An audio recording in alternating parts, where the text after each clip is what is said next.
Alam naman natin mga kababayan na kapag sinabing DDS, mga fake news fiddler yan. O, sa madaling salita, mga fake news yan na mag-share ng fake news at sila ang gumagawa ng fake news. Katulad nito. Mga kababayan, ano yan Ken? Ito yung sunod mga kababayan. Alam nyo ba yung sunod natin dahil sa mga DDS na fake news? Eto na, Boying Rimulya.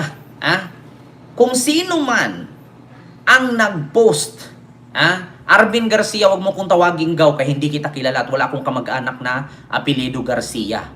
'Di ba? So ngayon mga kababayan, sabi ni Boying, nakikipag-cooperate na ang NBI sa Meta.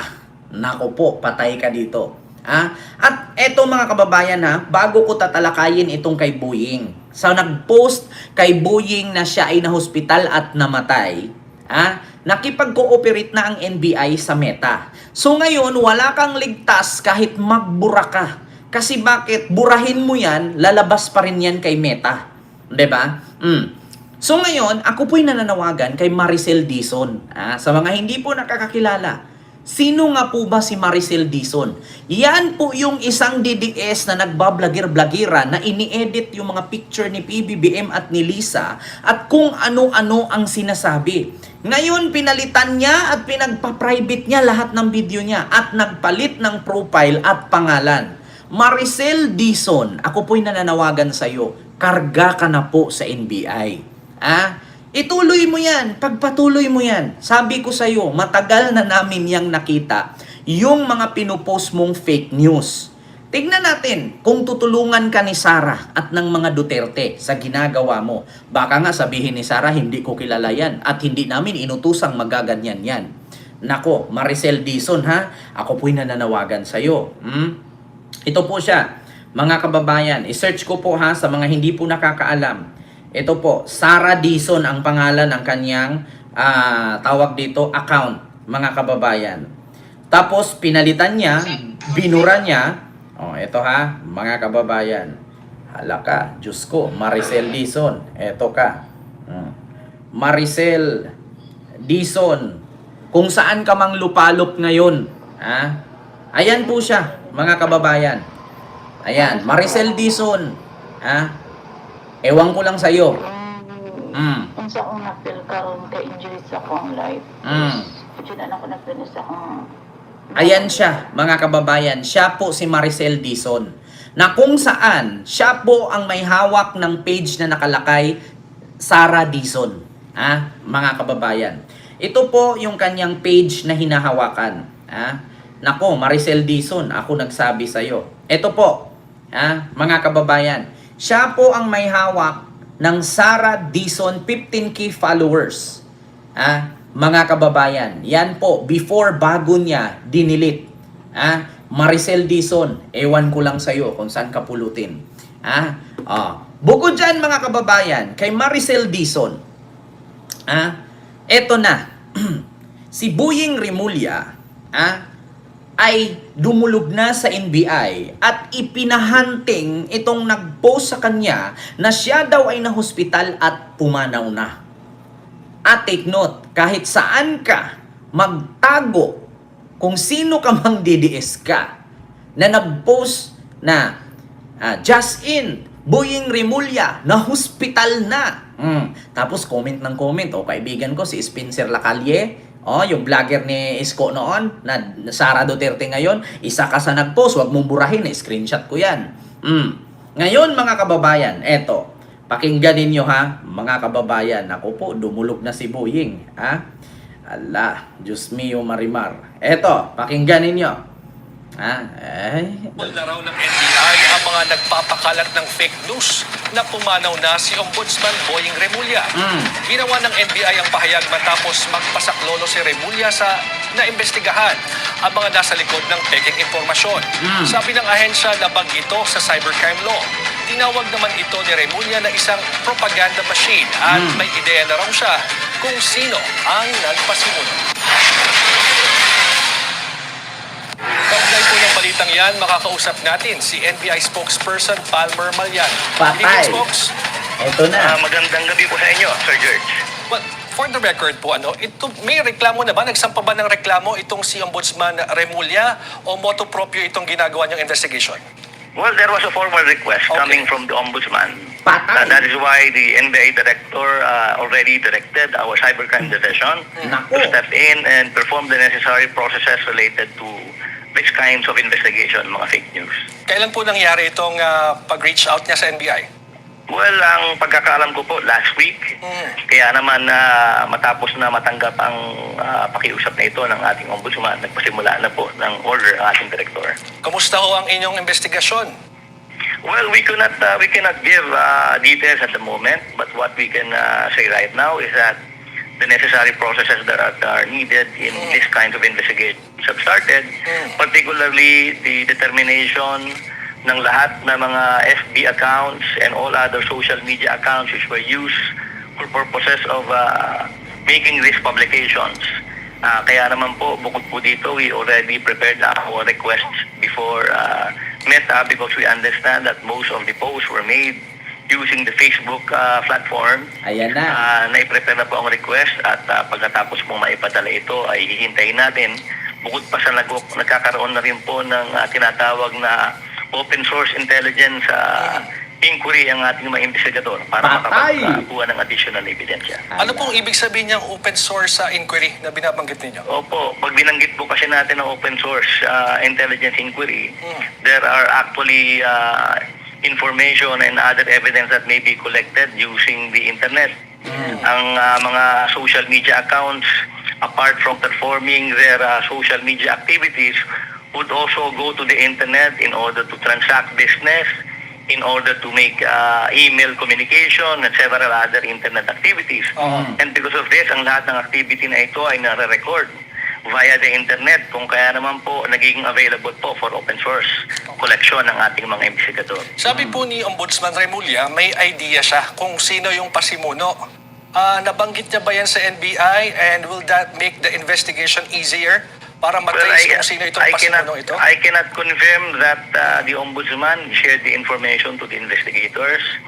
Pero I would rather that we discuss that matter with the director because it could be a communication made by the Ombudsman to our NBI director. But nevertheless, ang ating po mga investigador ay kinukonsider ang lahat ng mga posibilidad sa kung sino ang may gawa at kung sino ang mastermind sa pagpapakalat ng mga maling balita na ito. But under the Cybercrime Prevention Nako, ipagpatuloy natin maya-maya mga kababayan. Nako, ito na nga ang sabi ko sa inyo. Sige, ituloy ninyo. Kung noon, okay lang magpakalat ng fake news kasi walang pumapatol dyan. Diba? Ngayon, tandaan ninyo, okay lang naman siguro kung si PBBM pinakalatan ninyo ng fake news, diba? Si Sara, kung sino-sino dyan. Tandaan ninyo mga kababayan, si Boying pa ang tinira ninyo. Alam ko nga at alam nyo na si Boying pumapatol yan. Nako, sabi ko sa inyo, okay lang kung si John Vic ang fake newsan ninyo kasi si John Vic tatawanan lang kayo. Si Boying kasi seryoso sa buhay yan. Pumapatol yan. Nako, sabi ko sa inyo, sige, post pa kayo bukas. Gawa kayo ng fake news. Sabihin nyo si Boying 40 days na. Sige, tignan natin. Nako. Diyos ko. Sino to? Si Banat Bay. Binura daw ni Meta account niya. Buti naman. Ayan na Ken, tama yan. Kasuhan yung mga sinungaling fake news peddler. Tignan natin. Ma'am Winifred. Diba? Eto na nga. Sabi ko nga sa inyo si Boying Remulla, pumapatol yan. Diba? Okay lang kahit sino gawan yun ng fake news.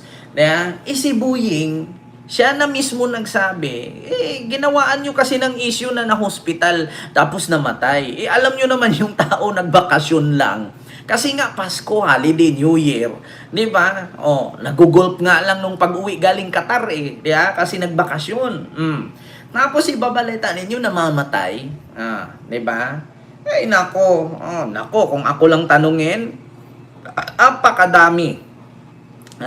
Napakadami po mga kababayan katulad nito. Ito. Alam niyo mga kababayan, kadalasan sa mga nagpapakalat ng fake news ay yung mga account nila, mga kababayan, ay nakalock ang screen. Katulad nito. Si Eric Clark Zhu. Ayan na, Eric Clark Zhu. Sabi niya, rest in peace daw, Boeing, 1961 to 2026. Ayan. Basahin ko ha. Breaking news, Justice Secretary Jesus Crispin Remulla has passed away. A message via phone saying his life on this very day is continue to be honored and remembered by his friend and family. Rest in privacy. No press con muna. Ayan. Ha? O, ikaw, Eric Clark Zhu. Alam mo na, kahit magtago ka sa likod ng pangalan na yan, tapos maglock ka ng screen, kapag ka ang NBI na ay dumikit kay Meta, naku po, mabubuksan yan. Nako, sabi ko sa inyo, meron pa ako isang kaibigan na DDS vlogger, nag-post din. Ito, hanapin natin Hanapin natin, mga kababayan. Ito yung post niya. Saan ba yung post niya dito na si, ano daw? Sino ba? Ito, may post siya. Sana hindi niya binura. Hanapin natin. Boying Remulla daw. Sinugod na sa ospital at namatay na. Nako, delikado ito. Sige, post pa kayo ng post. Ikalat nyo pa. Binura na, mga kababayan. Binura na. Ito na, mga kababayan. Binura na nga. Wala na, di ba? Takot na takot eh. Nung sinabi ni Boying na ipapakulong at hanapin sa Meta, binura agad yung post na si Boying daw sinugod sa ospital. Ikakabasa ko nga lang, diba? Nung nakaraang araw. Tapos ngayon, pero na-screenshot ko na. Pero hanapin ko pa rin dito sa kaniyang post. Ilan to? 4 days ago. Sabi niya, si Boying, ito pa, negative 27 daw si PBBM sa ratings. Negative 3 daw. Tapos ito pa, yung sinabi niya na si Donald Trump daw, ipapakulong daw si PBBM. No? At ipapauwi daw si Digong. Diyos ko po naman, na naginip ng gising tong mga to. Lahat dito na mga post talaga nila, mga kababayan, puro talaga fake news. 'Di ba? Ma'am Annie Bautista, salamat po ma'am, and kay Ma'am Carolina Quijano. Ayan, maraming salamat po sa inyong mga palipad. Thank you so much. Marami po silang ipinost dito, mga kababayan. Ito pa, okay lang ako sa araw-araw akong nag-exercise, maaga akong natutulog at maaga ring gumising. Uy Boying, mas okay pag di ka na nagising. Sabi niyan dito nung friend kong si Spencer Lacalle. Isang vlogger yan ng DDS. 'Di ba? Tapos isa siya sa nag-post dito, mga kababayan. Bago pumutok itong tawag dito, usaping si Boying daw ay na-hospital. Naku po. Tapos namatay. Grabe sila, no? Kapag ka nagpapakalat ng mga fake news, okay lang. Tapos kapag ka nasilip sila, no? At kapag ka nahuli sila, sasabihin nila hindi nila gustuhin gawin, hindi nila, nadala lang sila sa emosyon, 'di ba? Kasi nabibisto eh. Naku po, mga kababayan. Wait lang, hanapin natin. Ito pa, Donald Trump daw tulungan si Digong, tapos ayan, ano pa dito? Marami pa to, mga kababayan, yung mga pinupost niya. I support ang salute kay Pukis, sabi niya. Marami to dito, mga kababayan, yung mga pinupost nila. Actually, yung mga pinost niya, puro po yan, puro po fake news yung mga pinost niya. Ayan, pareho kay Pebbles. Bakit ang taas ng rating si Sarah hindi naman nagtrabaho? Di ba? Nagre-react siya dito, tapos pinost niya si Boying, ganyan. Ito. Natutuwa ba kayo sa kanilang performance as public official? Boying Remulla. Ito, mga kababayan. Ayan, pinost niya. Boying. Basahin ko. Buhay pa si Bunjing, tinanggihan ni Lucci, natakot si Lucci, baka daw palitan siya. 'Di ba? Ayan na, mga kababayan, pinapakalat. Actually, marami po 'yan, mga kababayan. Hindi lang sila mga kababayan. Puro talaga fake news ang pinapakalat nila. Kaya kapag ka nasilip yan, katulad niyan, si Boying, lumapit sa Meta. Syempre, pag i-search ni Meta yan, kung sino yung mga nagpo-post. 'Di ba? Makikita lahat yan dun eh. Dito, punta ka sa Facebook. Turuan ko kayo ha. Punta ka sa Facebook, mga kababayan. Ayan. Facebook search sa taas. Lagay nyo dito, Boying. Pumanaw na. Oh, lalabas agad yan dito eh, mga kababayan. Ayan. Lalabas yan, mga videos na yan. Ayan, namatay na si Boying. Rest in peace, ganyan-ganyan. Ayan o, ito. Ayan, nagpakalat. Si Boying daw patay na. Good news, pumanaw na, inatake. Itong si John Louis Almedilla. Ayan, isang DDS din yan. Ayan o, yung profile niya, si Digong, si Sara. Ayan, nasa ulo ni Boying. Ayan. Kita ninyo? Sabi niya, good news, Remulla, pumanaw na, inatake sa puso. June 30, 2022, October 9, 2025. O, kita ninyo? Mga kababayan, ganyan sila. Pag yan nakita ni Meta, at lumabas, panakot lang yan lang. Anong panakot? Nako, sinabi ko sa inyo, hindi yan pananakot, mga kababayan. NBI director na, yung nakausap ng Bilyonaryo News Channel. Ako nagsabi sa inyo, mga kababayan, si Boying pumapatol yan. Huwag mo sabihin panakot lang yan. Ang panakot, sinasahog sa ulam yun.